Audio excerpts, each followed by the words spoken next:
ज़रा on ground हमें बताएं क्या सिचुएशन है इस वक्त। डेमोक्रेट्स किधर देख रहे हैं, रिपब्लिकन्स किधर देख रहे हैं, और बाद में हम फिर इस बात पे आते हैं कि पाकिस्तान को इस तमाम चीज़ से, सिलेक्शन के रिज़ल्ट से क्या फ़र्क पड़ेगा। देखिए, इस वक्त काफ़ी दिलचस्प सूरत हाल है यहाँ अमरीकी इलेक्शंस में। यूं तो हर दफ़ा ही इलेक्शन में कुछ ना कुछ ऊपर नीचे होता है, लेकिन इस बार कुछ एजेंडा ऐसा है जिस वजह से कि काफ़ी गर्मा गर्मी भी पैदा हो गई है और बड़ा कांटेदार मुकाबला है। कहीं कहीं पे कमला हैरिस एकदम से ऊपर बढ़ जाती हैं, उनके पोल्स बढ़ जाते हैं, कहीं पे बराबर आ जाते हैं ट्रम्प साहब के साथ। Excuse me. लेकिन यही है कि अब देखना ये है कि ये जो इलेक्शंस हैं ये किस तरफ को जाएंगे, क्योंकि आप जानते हैं कि इलेक्शंस के नताइज बहुत ही सटल होते हैं।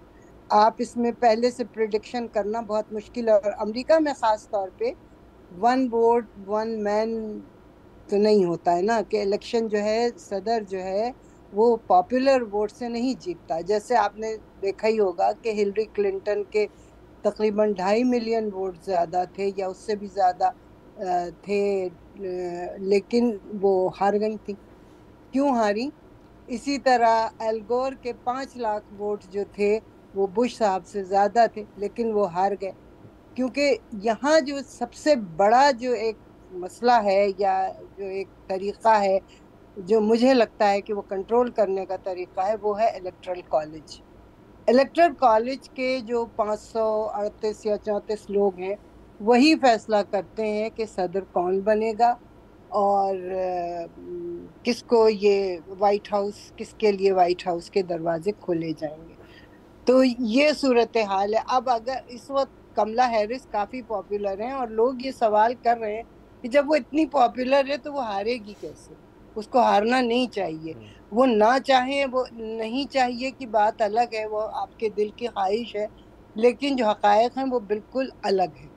वो आप पॉपुलैरिटी पे नहीं जीतता है सदर यहाँ, वो इलेक्ट्रल कॉलेज की पॉपुलैरिटी पे जी जीतता है। अब इलेक्ट्रल कॉलेज के जो लोग हैं, अब उनकी मर्जी है कि वो किसको वोट देते हैं जी और किसको बेहतर समझते बिल्कुल। हैं। अच्छा, ये ज़रा बताइएगा, जैसे मैंने अभी हम इंट्रोडक्टरी जब गुफ्तगू भी कर रहे थे तो इस दफ़ा ये चीज़ नज़र आ रही है कि जो वहाँ पे पाकिस्तानी अमेरिकन्स हैं उन्होंने अपना थोड़ा सा स्टांस जो है वो एक रिपब्लिकन कैंडिडेट की तरफ किया है, नेमली डोनाल्ड ट्रंप। सो आपके ख्याल में इस चीज़ में कितनी हकीकत है, और इसकी कोई अगर बुनियादी वजूहत हो कि उन्होंने क्यों ऐसे किया है, वो क्या हो सकती है? जी, उसकी वजूहात जो हम सामने नजर आ रही हैं वो यही है कि उनका कहना ये है मुसलमानों का, अच्छा उसमें सिर्फ पाकिस्तानी मुसलमान नहीं, अरब मुस्लिम्स भी हैं। खास तौर से वो लोग तो फलस्तीन के उस पे ना, पाकिस्तानी और अरब यानी जितने मुसलमान हैं, उन्होंने पहले यही शुरू में कहा था कि फलस्तीन में जो कुछ हो रहा है वो डेमोक्रेट्स की वजह से हो रहा है और हम इनको सबक सिखाएंगे। सब्सक्राइब करें और बेल दबाएं ताकि कोई खबर रह न जाए।